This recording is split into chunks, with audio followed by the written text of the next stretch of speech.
What happened almost 1 year ago is not being forgotten. A new documentary is taking us back to that high school, only this time taking us inside. Entertainment reporter George Pinocchio is in our newsroom. May 2018. 17 people had died at Marjory Stoneman Douglas High School in Parkland, Florida, exactly 3 months earlier. The funerals were barely over. Survivors were still appearing on television, describing what it felt like to hide under a desk while gunfire echoed through the hallways outside. That's the context. Hold that context, because that's the exact moment a game called Active Shooter appeared on Steam. The premise was simple, clinical almost. A dynamic SWAT simulator, you could choose to play as the response team or as the shooter. Set in a school, with a body count tracker updating in real time in the corner of the screen. Not a horror game, not a satire, not a statement. Just a scoreboard for dead children. The backlash was immediate and overwhelming. A petition demanding Steam remove the game gathered 250,000 signatures in days. Parents of Parkland victims went on record calling it disgusting. Lawmakers demanded answers. The game was pulled from the platform days before its scheduled release. And then the real story surfaced. The developer, operating under the name Revived Games, was not a studio, it was 2 individuals. One of them, Ata Berdiev, had already been banned from Steam multiple times under different aliases for copyright fraud, review manipulation, and publishing a game called White Power, Pure Voltage. Active Shooter was never meant to be played. The build was unfinished. The concept was shock value, timed to detonate at the worst possible moment, designed to generate maximum outrage before the inevitable removal. In that sense, it worked exactly as intended. What Active Shooter leaves behind isn't a conversation about game violence. It's something more uncomfortable.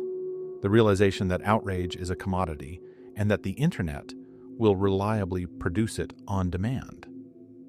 Someone looked at a nation still processing grief and saw a marketing strategy. That's the part that doesn't leave.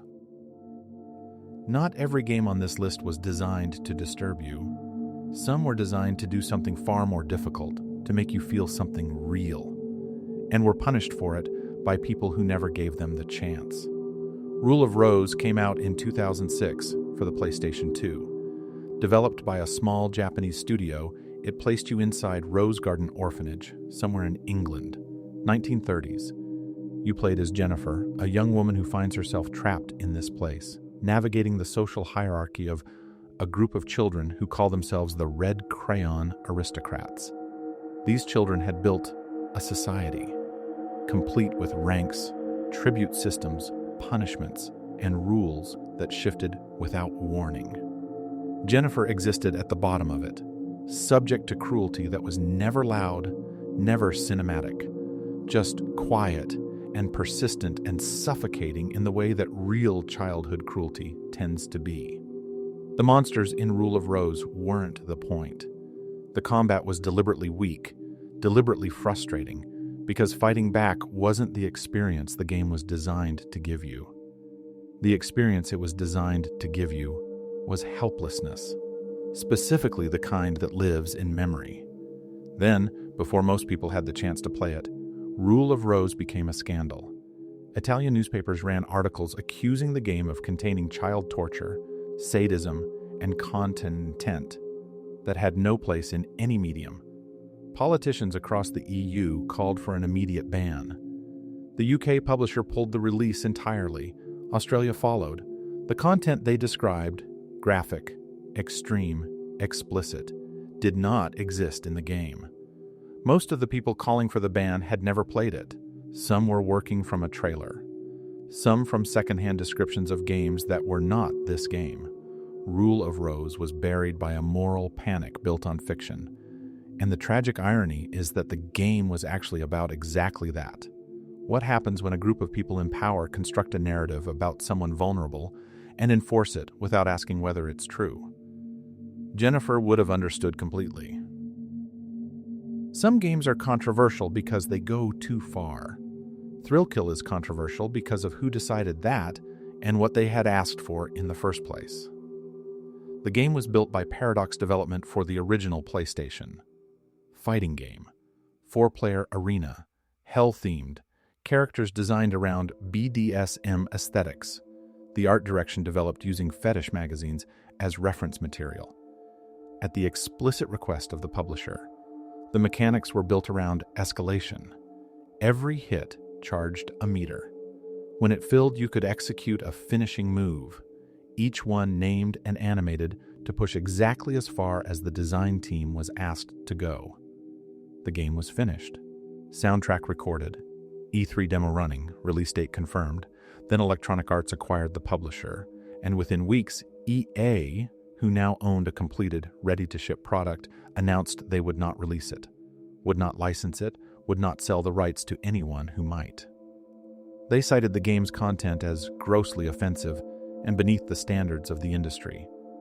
The same content their newly acquired publisher had spent months demanding the development team produce. Thrill Kill became the first game in history to receive an adults-only rating from the ESRB purely for violence, not sexual content, which had historically been the threshold. Of the thousands of games rated since 1994, only 2 others have ever reached that designation for the same reason. In 1999, a near-complete build appeared on the internet.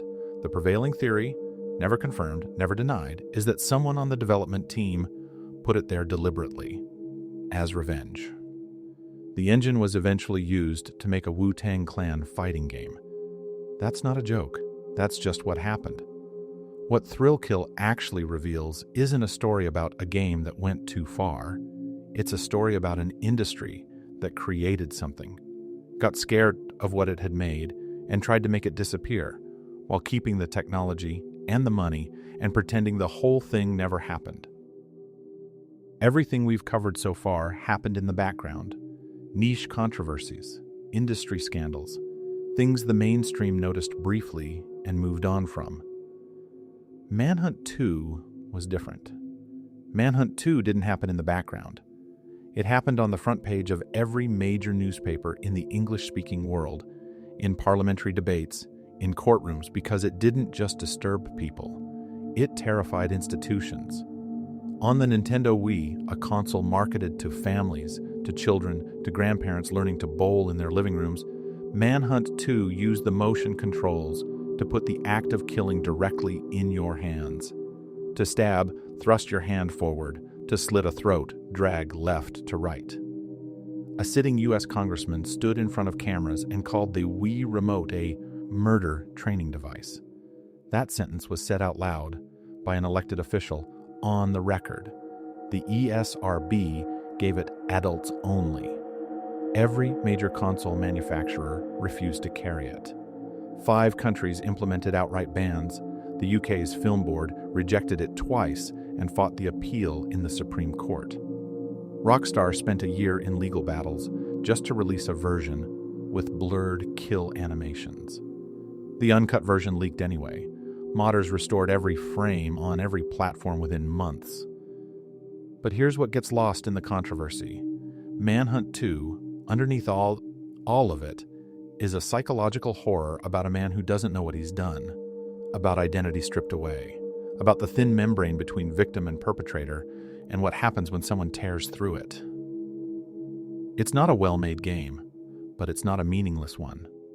The most disturbing thing about Manhunt 2 isn't the violence.